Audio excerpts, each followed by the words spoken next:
Good day and welcome back. If you are just joining us, today's Senate hearing featuring Kash Patel was not just another confirmation appearance. It quickly turned into a revealing political flashpoint, exposing long-running tensions over the FBI, alleged political bias, and one of the most sensitive criminal investigations in modern American history. Senator Blackburn. Thank you, Mr. Chairman. And Mr. Patel, there is absolutely no doubt that you have the experience and the expertise to lead the FBI, and we welcome you here today.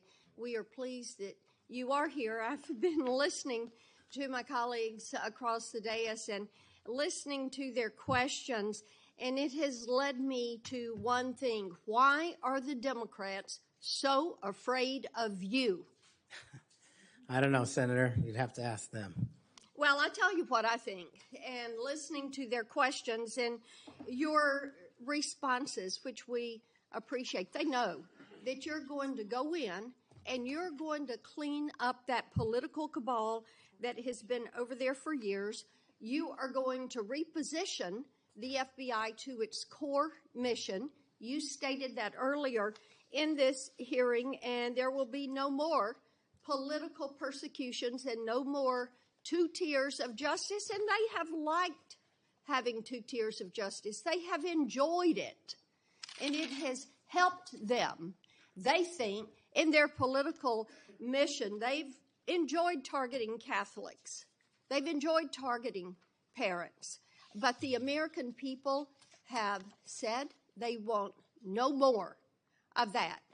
And our colleagues know you're going to clean it up. I want to talk to you about the Epstein case. I have worked on this for years, trying to get those records of who flew on Epstein's plane and who helped him build this international human trafficking, sex trafficking ring. Now, earlier I urged then Chairman Durbin to subpoena those records, and I ended up being blocked by Senator Durbin and Christopher Wray. They stonewalled on this.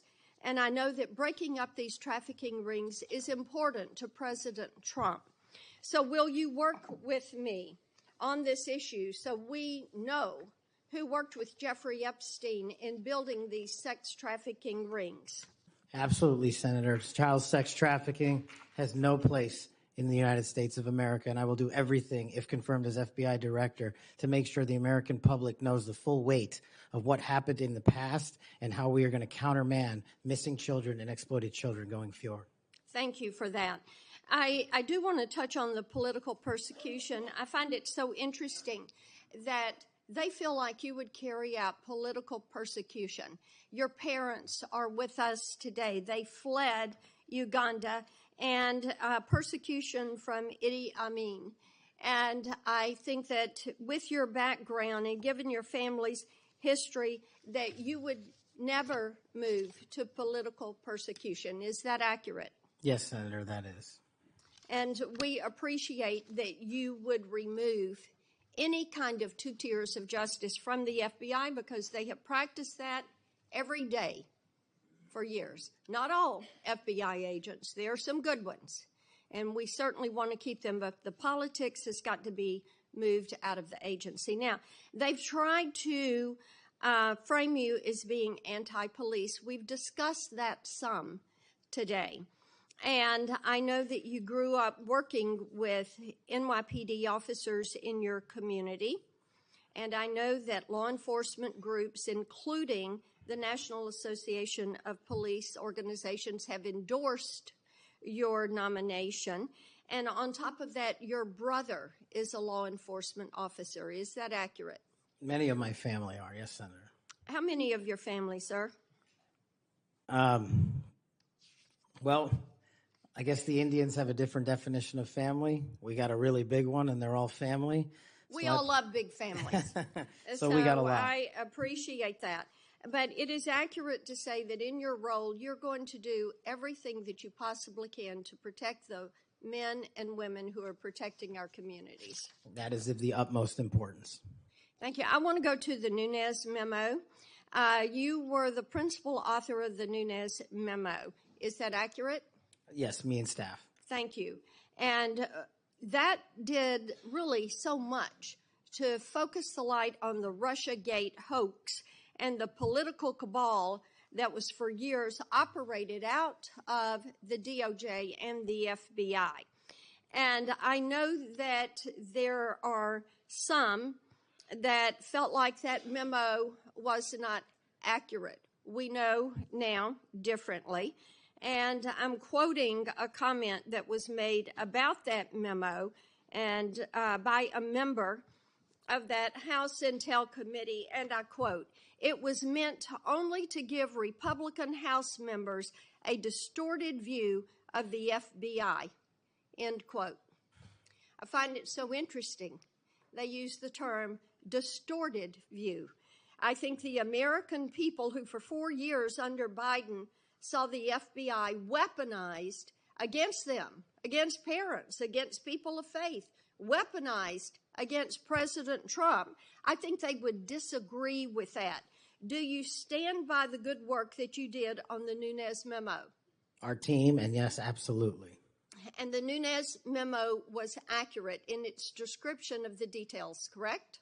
As confirmed by the Inspector General, the Special Counsel, because the Nunes memo only contained sworn information received pursuant to transcribed interviews and production of government materials, including FBI 302s and DOJ memorandum. So the Nunes memo is accurate. Yes, ma'am. Thank you for that. In your new role as director, how will you work to root out two tiers of justice at the FBI? The same way I have always done so, ma'am, with the utmost fidelity to the Constitution and integrity to law enforcement. Government must allow those who are privileged to serve to execute their law enforcement duties fully, but at the same time, the American people deserve accountability inwards to government, to any of those who violate that sacred trust. And as you prepare to take this new role, what are the top areas of concern for you as we look at our national security? The top areas when it comes to national security, ma'am, have remained unchanged, and the threat dynamic has increased. It's thwarting terrorist activities and terrorist attacks here and overseas against our citizens and our allies. And it also includes CCP espionage, which is running rampant these last 5 years through our country, including our cyber infrastructure and our agricultural properties. And it also includes taking on Iran, the #1 state sponsor of terror, and any other adversary that wishes to harm America. Thank you. I look forward to a yes vote on your confirmation. Thank you, Thank you, Mr. Chairman. Mr. Chairman. Senator Padilla. Mr. Chairman. Oh, yes. Since the senator from Tennessee. Jeffrey Epstein case. Before we go any further, make sure you subscribe to the channel so you do not miss our in-depth breakdowns of major hearings like this one. During the hearing, Senator Blackburn offered one of the most direct and supportive lines of questioning Patel has received so far. She opened by affirming what many Republicans on the committee have been arguing throughout the day, that Patel has both the experience and the institutional knowledge to lead the FBI. But her remarks quickly moved beyond qualifications and into motive. She posed a question that has been echoing across partisan lines. Why are Democrats so resistant to Kash Patel's confirmation? Patel's response was restrained, saying simply that Democrats would have to answer that for themselves. But Blackburn did not leave the implication hanging. She offered her own interpretation, arguing that critics fear Patel would dismantle what she described as a deeply entrenched political culture within the FBI. According to her, the concern is not about Patel's competence, but about his willingness to fundamentally change how the Bureau operates. This moment matters because it highlights a broader debate that has been building for years. Republicans argue that federal law enforcement has drifted away from its core mission of impartial justice, becoming instead a tool of selective enforcement. Democrats strongly reject that claim, warning that politicizing the FBI itself is far more dangerous. What we are seeing in this hearing is not just a personnel fight, but a clash over the future identity of the FBI. Blackburn went further, accusing Democrats of benefiting from what she called a two-tiered justice system, one where political allies are protected while opponents are aggressively investigated. She referenced past controversies involving religious groups, parents speaking out at school board meetings, and surveillance practices that conservatives say crossed constitutional lines. Whether viewers agree or disagree, this framing is central to understanding why Patel's nomination has become so contentious. If this type of detailed political coverage helps you make sense of what is really happening in Washington, take a moment now to subscribe. It supports our work and keeps you informed without the noise. The hearing then shifted to a subject that immediately raised the stakes, the Jeffrey Epstein investigation. Senator Blackburn made it clear that this issue has been a personal priority for her, citing years of efforts to obtain records related to Epstein's private flights and the network of individuals who allegedly enabled his international sex trafficking operation. These records, she noted, have been repeatedly blocked or delayed, despite bipartisan public interest. This is an important point for viewers to understand. The Epstein case is not just about one criminal actor. It represents a failure of accountability at multiple levels. Epstein was able to operate for years, crossing borders, exploiting minors, and cultivating powerful connections. The question of who knew, who helped, and who looked the other way remains largely unanswered, and that unresolved history continues to fuel public distrust. Blackburn directly asked Patel whether he would work with her to uncover who assisted Epstein in building and sustaining these trafficking networks. Patel's response was unequivocal. He stated that child sex trafficking has no place in the United States and pledged that if confirmed as FBI director, he would work to ensure the American public understands what happened in the past and how the Bureau plans to prevent future exploitation, particularly involving missing and exploited children. As we continue following this confirmation process, the key takeaway is this: the debate over Kash Patel is not just about one man. It is about trust in institutions, accountability for past failures, and whether the FBI should undergo structural reform or maintain its current course. These are questions that affect not only Washington, but public confidence nationwide. If you want continued, clear, fact-driven analysis that goes beyond the headlines and helps you understand what is really at stake, make sure you subscribe now. We will continue tracking this hearing and bringing you the context others leave out.